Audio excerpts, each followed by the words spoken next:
मैं कई दिनों से बेरोजगार था। 1 रुपए की कीमत जैसे करोड़ों लग रही थी। इस उठापटक में था कि कहीं नौकरी लग जाए।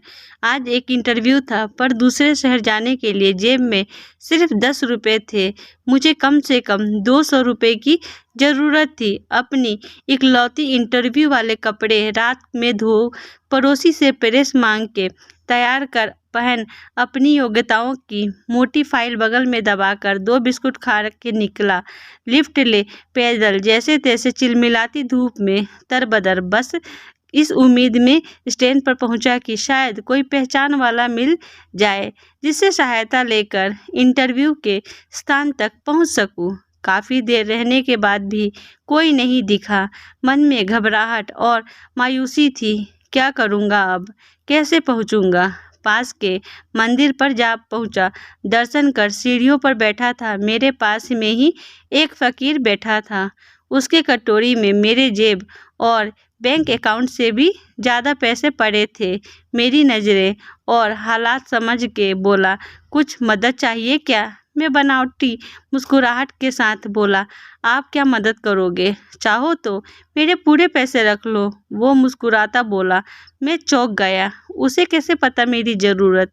मैंने कहा, क्यों, शायद आपको ज़रूरत है। वो गंभीरता से बोला, हाँ है तो, पर तुम्हारा क्या? तुम तो दिन भर मांग के कमाते हो। मैंने उसका पक्ष रखते हुए कहा। वो हंसता हुआ बोला, मैं नहीं मांगता साहब, लोग डाल जाते हैं मेरे कटोरे में पुण्य कमाने के लिए। मैं तो फ़कीर हूँ, मुझे इनका कोई मुँह नहीं। मुझे सिर्फ भूख लगती है, वो भी एक टाइम, और दवाइयाँ। बस मैं तो खुद ये सारे पैसे मंदिर के पेटी में डाल देता हूँ। वो सहज था। कहते कहते मैंने हैरानी से पूछा, फिर यहाँ बैठते क्यों हो? ज़रूरतमंद की मदद करने। कहते हुए वो मंद मंद मुस्कुरा रहा था। मैं उसका मुंह देखता रह गया। उसने 200 रुपये मेरे हाथ पर रख दिए और बोला, जब हो तब लौटा देना। मैं उसका शुक्रिया जताता हुआ वहाँ से अपने गंतव्य तक पहुँचा। मेरा इंटरव्यू हुआ और सिलेक्शन भी। मैं खुशी खुशी वापस आया। सोचा उस फकीर को धन्यवाद दे दूँ। मैं मंदिर पहुँचा। बाहर सीढ़ियों पर भीड़ लगी थी। मैं घुस के अंदर पहुँचा, देखा वही फकीर मरा पड़ा था। मैं भौचक्का रह गया।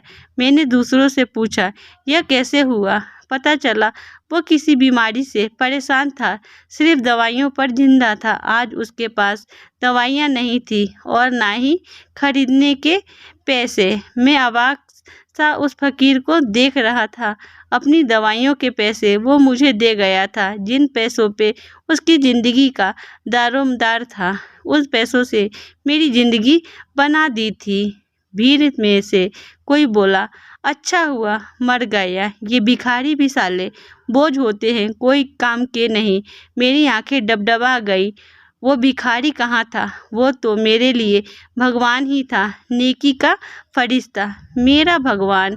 मित्रों, हमने से कोई नहीं जानता कि भगवान कौन है और कहाँ है। किसने देखा है भगवान को?